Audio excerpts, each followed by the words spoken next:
berjumpa lagi dengan Ibu pada materi kimia. Jadi pada materi kimia ini kita akan membahas larutan elektrolit dan non-elektrolit. Oke, jadi apa saja sih yang akan kita pelajari dari larutan elektrolit dan non-elektrolit? Jadi pertama yang akan kita bahas itu apa sih pengertian dari larutan itu sendiri. Yang kedua, jenis-jenis larutan berdasarkan daya hantar listriknya. Nah, yang ketiga, jenis-jenis larutan berdasarkan kekuatan daya hantar listriknya.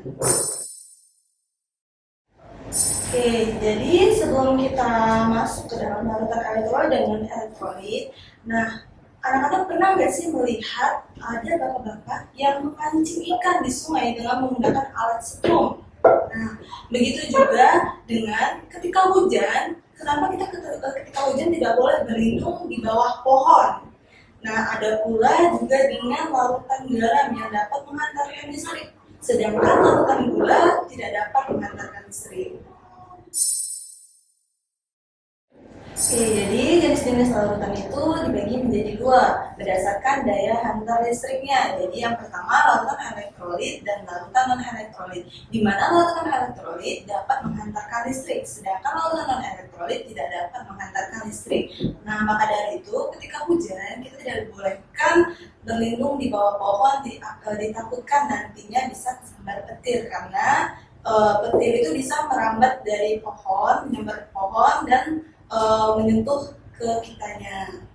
Oke, jadi kita masuk nih ke larutan elektrolit. Nah, larutan elektrolit itu kan dia dapat menghantarkan listrik. Nah, jadi kenapa kita bisa tahu dia dapat menghantarkan listrik? Jadi bisa diuji coba menggunakan rangkaian alat uji elektrolit. Nah, di mana rangkaian alat uji elektrolit ini dirangkai berdasarkan dari baterai, lampu, kabel listrik, dan elektroda. Nah, nantinya larutan yang akan diuji dimasukkan ke dalam gelas kimia atau wadah, dan nantinya elektrode yang sudah tersambung dalam alat uji elektrolit akan dimasukkan ke dalam larutan yang akan diuji. Nah, jika nanti lampu dari alat uji elektrolitnya menyala, nah maka dia dapat menghantarkan listrik. Nah, demikian kalau misalkan non-elektrolit, berarti lampunya tidak menyala. Nah, kenapa sih kalau larutan non-elektrolit itu dia tidak dapat menyala lampunya pada alat rangkaian alat uji elektrolit? Nah, jadi ketika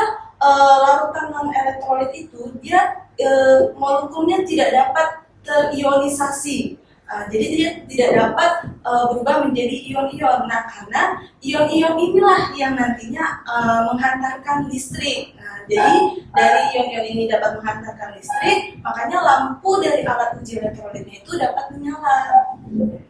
Oke, jadi di sini ini ada tabel rangkuman dari larutan elektrolit dan non-elektrolit. Nah, di mana kalau untuk larutan elektrolit, yang pertama dia dapat menghantarkan listrik, sedangkan larutan non-elektrolit dia tidak dapat menghantarkan listrik. Nah, yang kedua terjadinya ionisasi. Nah, ion-ion inilah yang dia menghantarkan listriknya, sedangkan di larutan non-elektrolit dia tidak dapat terionisasi. Jadi tidak ada ion-ion yang menghantarkan listrik di alat uji elektrolitnya.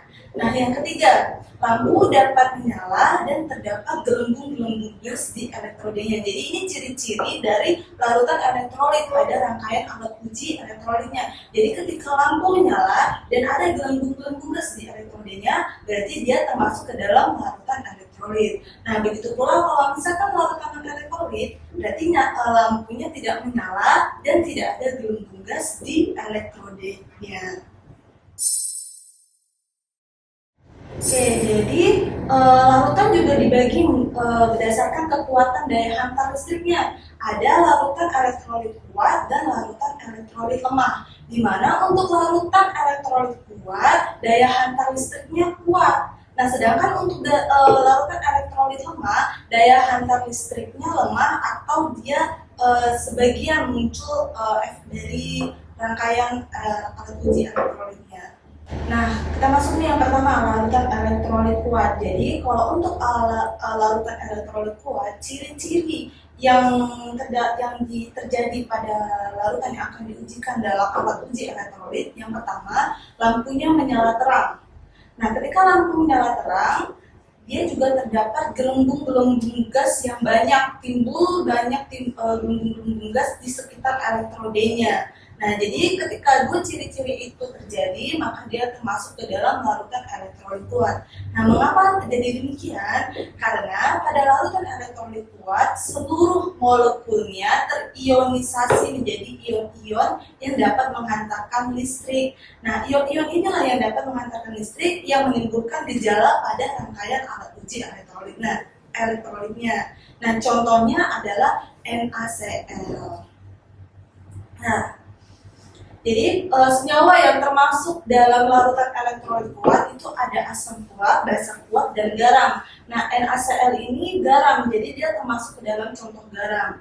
Nah, sedangkan untuk basa yaitu NaOH, dan yang untuk asam contohnya HNO3. Oke, jadi kita masuk ke dalam larutan elektrolit lemah nih.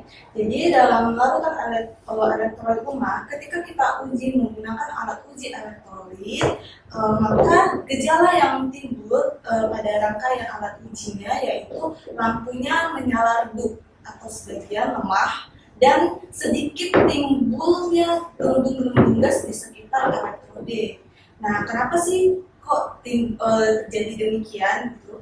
Jadi pada larutan elektrolit lemah, molekulnya terionisasi sebagian. Nah, maka karena dia terionisasi sebagian, makanya gejala yang terjadi pada alat uji elektrolitnya juga lemah, seperti lampu yang menyala lemah dan sedikitnya gelembung gas yang timbul pada larutan yang diuji. Senyawa yang termasuk ke dalam larutan elektrolit lemah itu asam lemah, basa lemah, dengan garam yang susah larut dalam air. Nah, contoh dari asam itu sendiri H2CO3. Nah, contoh dari basa antara lain NH4OH. Oke, jadi rangkuman nih dari yang kita pelajari itu jenis-jenis larutannya ada 3 nih. Larutan elektrolit kuat, larutan elektrolit lemah, larutan non elektrolit. Nah, di mana sifat dan pengamatannya untuk larutan elektrolit kuat, dia terionisasi sempurna, dapat menghantarkan listrik, lampunya menyala terang dan adanya banyaknya timbul gelembung gas. Nah, contoh dari senyawanya antara lain nih NaCl dan HCl. Dan reaksi ionisasinya itu sendiri NaCl menjadi Na+ dan ditambah Cl-. Nah, untuk larutan elektrolit lemah, dia sifat dan pengamatannya yang pertama terionisasi sebagian. Dia juga dapat menghantarkan listrik, namun nyala lampunya lemah dan sedikit timbulnya gelembung gas. Nah, contoh senyawa dari larutan elektrolit lemah itu sendiri CH3COOH ataupun NH4OH. Nah, yang ketiga nih, larutan non-elektrolit. Nah, sifat dan pengamatannya itu sendiri yang pertama nih, dia tidak dapat menghantarkan listrik. Karena dia tidak dapat menghantarkan listrik, otomatis gejala dalam pengamatannya tidak ada nyala lampu dan tidak ada gelembung gas pada sekitar elektrode di larutan yang diuji. Nah, karena tidak ada gejala yang terjadi pada rangkaian alat uji elektrolit, yang artinya juga dia tidak dapat terionisasi. Nah, contoh dari senyawa larutan non-elektrolit ini yang kalau misalkan kita lihat dalam sehari-hari itu adalah gula. Oke, sekian pembelajaran larutan elektrolit dan non-elektrolit. Ibu harapkan anak-anak semua mengerti akan materi yang kita pelajari hari ini. Sampai berjumpa di lain hari. Assalamualaikum warahmatullahi wabarakatuh.